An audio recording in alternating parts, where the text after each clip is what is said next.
Assalamualaikum warahmatullahi wabarakatuh. Kami dari kelompok 2 akan mempresentasikan hasil diskusi dari kelompok kami yang berjudul Pemerintahan Daerah Otonomi Khusus Aceh. Sebelum lanjut ke materi, saya akan membacakan anggota kelompok kami yang terdiri dari saya sendiri sebagai moderator Ummu Hulsum dan juga ada Balia Rifki, Devi Septiana, Diah Rahmatunisa, Ening Eviriati Ningsih, Syaban Sinaga, dan Ulfa Yuliana Azizah. Langsung saja kita ke materi yang akan dibacakan oleh anggota kelompok kami. Latar belakang. Nama Provinsi Aceh mengalami perubahan dari Daerah Istimewa DI Aceh, Nagroi Aceh Darussalam, NAT dan Aceh, Undang-Undang Nomor 24 Tahun 1956 tentang pembentukan Daerah Otonomi Provinsi Aceh dan perubahan Peraturan Provinsi Sumatera Utara, merupakan daerah otonom yang terpisah dan berhak untuk mengatur dan mengurus rumah tangganya sendiri. Undang-Undang Nomor 44 Tahun 1999 tentang penyelenggaraan keistimewaan Provinsi Daerah Aceh. Undang-Undang Nomor 18 Tahun 2021 pada prinsipnya mengatur kekhususan kewenangan pemerintah di Provinsi Aceh yang berbeda kewenangan pemerintah daerah lainnya, sebagaimana diatur dalam Undang-Undang Nomor 22 Tahun 1999 tentang pemerintah daerah dan Undang-Undang Nomor 25 Tahun 1999 tentang perimbangan keuangan antara pemerintah pusat dan daerah. Meski demikian, undang-undang ini kemudian dicabut dengan berlakunya Undang-Undang Nomor 11 Tahun 2009 tentang pemerintahan Aceh yang berlaku hingga saat ini. Dalam ketentuan Undang-Undang Nomor 11 Tahun 2009 mengenai perlunya norma, standar, prosedur, dan urusan yang bersifat strategis nasional menjadi kewenangan pemerintahan pusat, bukan dimaksudkan untuk mengurangi kewenangan yang dimiliki pemerintah Aceh di kabupaten atau kota di Aceh, melainkan bentuk pembinaan, fasilitasi, penetapan, dan pelaksanaan pemerintah yang dilakukan pusat karena bersifat nasional. Yang pertama, alasan mengapa Aceh diberikan otonomi khusus oleh pemerintah Indonesia. Tujuan utamanya adalah untuk meredam gerakan kemerdekaan secara menyeluruh dari Aceh agar tidak memisahkan diri dari Indonesia. Maka dari itu, Aceh diberikan otonomi khusus untuk mengatur wilayahnya sendiri. Dalam UU Nomor 18 Tahun 2001, Provinsi Aceh secara sah telah berganti nama menjadi Nanggro Aceh Darussalam. Dalam undang-undang tersebut, Aceh juga diberikan otonominya sendiri, khususnya di dalam bidang pendidikan dan pengadilan. Dalam Undang-Undang Nomor 11 Tahun 2006 dijelaskan juga bahwa DPRD adalah Badan Legislatif Aceh yang dipilih melalui pemilihan umum. Kemudian Mahkamah Syariah Provinsi Nanggro Aceh Darussalam adalah pihak yang terbebas dari pengaruh manapun. Kemudian Konun adalah peraturan pelaksanaan undang-undang untuk otonomi khusus di daerah Aceh. Kemudian lambang daerah adalah lambang yang khusus untuk mencerminkan keistimewaan dan kekhususan daerah Nanggro Aceh Darussalam. Tak hanya itu, Aceh juga mendapatkan pendapatan yang lebih besar dari minyak dan gas yang mencapai 70%. Hal ini merupakan pendapatan di atas rata-rata provinsi daerah lain. Sumber pendapatan asli Provinsi Nanggro Aceh Darussalam diantaranya dari pajak daerah, retribusi daerah, zakat, hasil perusahaan, dan lain-lain pendapatan daerah yang sah dari zakat. Dan hal inilah yang membedakan antara daerah Aceh dengan daerah yang lain. Ya baik, saya lanjutkan. Yang kedua yaitu pengakuan Aceh sebagai daerah istimewa. Kenapa Aceh bagaimana Aceh bisa dikatakan, bisa digolongkan atau bisa diberi gelar daerah istimewa?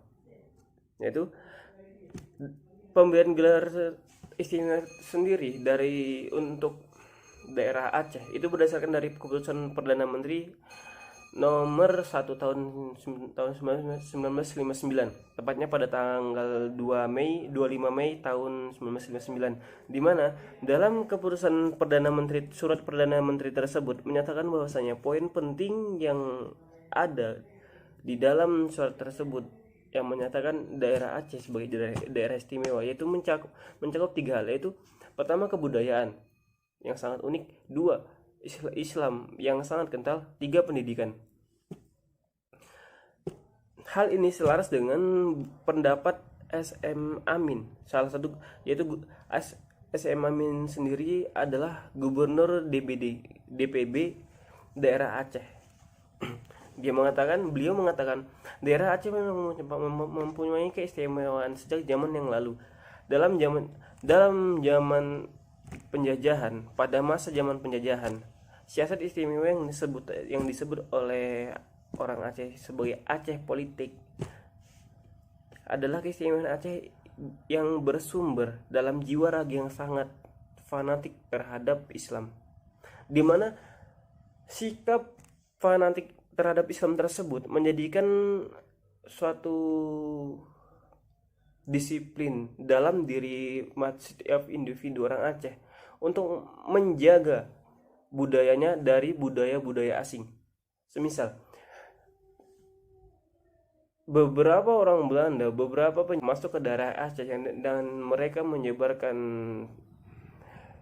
suatu sistem sosial yang berbeda. Aceh sangat menolak tindakan tersebut. Nah, dari situlah muncullah yang namanya sebutan penjajah sangat sulit untuk menaklukkan Aceh, di mana Aceh tersebut dari situ tadi, di mana Aceh sangat kental oleh budaya Islam, sehingga setiap budaya asing yang masuk yang ingin menguasai daerah Aceh sangat sulit untuk menembus pertahanan masyarakat Aceh. Dan yang tadi dengan adanya keputusan Perdana Menteri yang saya sebutkan tadi, nomor 1 tahun 1959,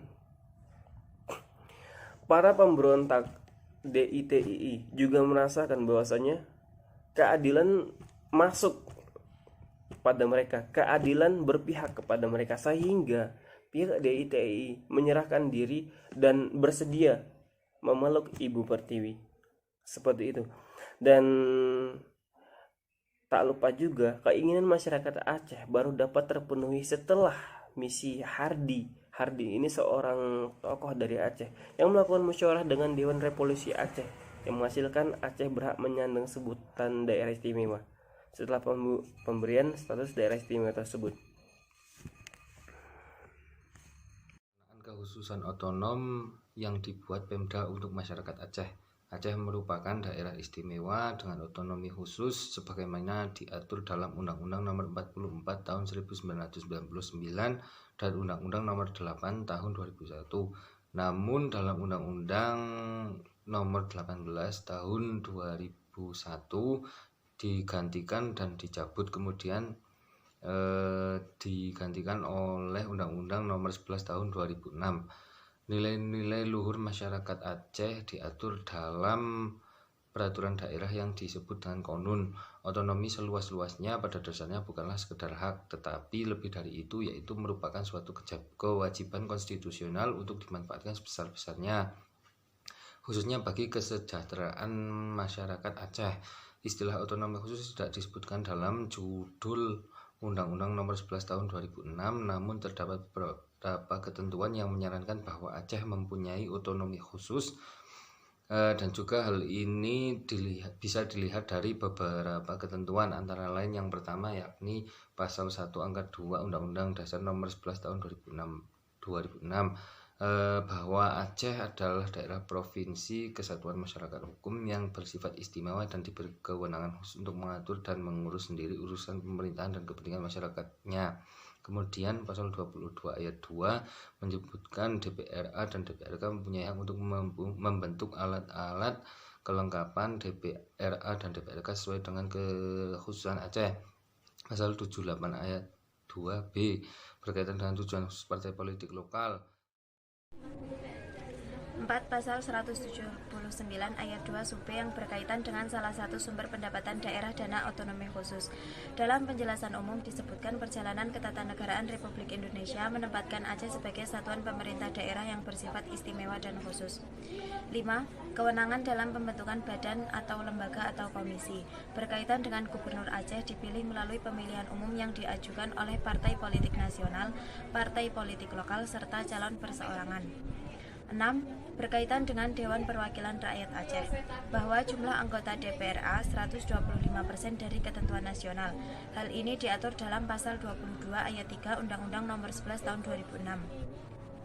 7.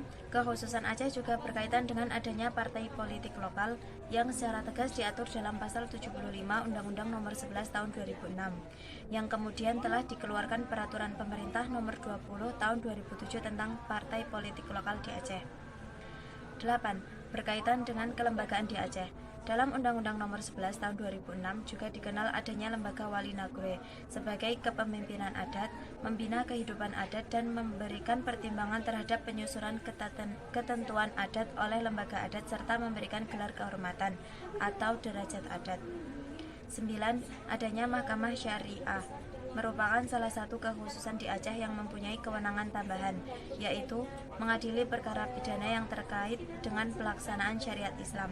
Pasal 128 Undang-Undang Nomor 11 Tahun 2006. 10.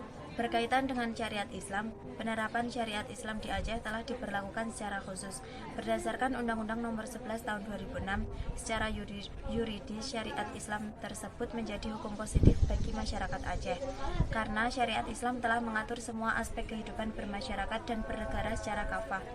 Syariat Islam yang dilakukan di Aceh meliputi akidah, syariah, dan akhlak.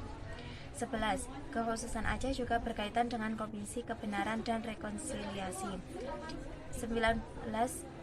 Namun, pembentukan KKR di Aceh menjadi terkendala sehubungan telah dibatalkan oleh Mahkamah Konstitusi Undang-Undang Nomor 27 Tahun 2004 tentang Komisi Kebenaran dan Rekonsiliasi. 12. Kewenangan khusus lain juga berkaitan dengan sumber daya alam sebagaimana diatur dalam pasal 156, pasal 157, pasal 158, pasal 59, pasal 160 dan pasal 165 Undang-Undang Nomor 11 Tahun 2006.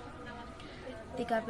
Lebih lanjut di Aceh dengan berlakunya Undang-Undang Nomor 11 Tahun 2006 tidak dikenal lagi kelurahan. Hal ini diatur dalam pasal 267 Undang-Undang Nomor 11 Tahun 2006. 14. Kekhususan Aceh juga berkaitan dengan pembentukan lembaga-lembaga adat sebagaimana diatur dalam pasal 98 Undang-Undang Nomor 11 Tahun 2006. Selain itu juga dikenal adanya bendera, lambang, dan himne sebagaimana diatur dalam pasal 246 sampai 248 Undang-Undang Nomor 11 Tahun 2000. Di sini saya akan menyampaikan kesimpulan dari materi yang telah teman-teman saya sampaikan. Dari materi yang telah teman-teman sampaikan, kami mengambil kesimpulan yaitu pemerintah Indonesia telah mengeluarkan Undang-Undang Otonomi khusus untuk Aceh. Ia merupakan suatu bentuk otonomi yang dirancang dengan suatu tawaran melebihi dan di atas otonomi biasa. Tujuannya adalah meredam gerakan kemerdekaan yang menginginkan pemisahan menyeluruh dari Indonesia dengan memberikan daerah otoritas yang lebih besar untuk mengatur pemerintahan sendiri. Berdasarkan keputusan Perdana Menteri Republik Indonesia nomor 1/misi/1959 yang ditandatangani oleh M.R. Hardy selaku Wakil Perdana Menteri, 1. Ketua Misi Pemerintah Aceh pada tanggal 26 Mei 1959, keputusan ini memberikan keistimewaan kepada Aceh dalam 3 bidang, yaitu agama, pendidikan, dan adat. Sekian presentasi dari kelompok kami. Apabila banyak kekurangan dan kesalahan, mohon maaf yang sebesar-besarnya. Kami akhiri, wabillahi taufiq wal hidayah. Wassalamualaikum warahmatullahi wabarakatuh. Terima kasih.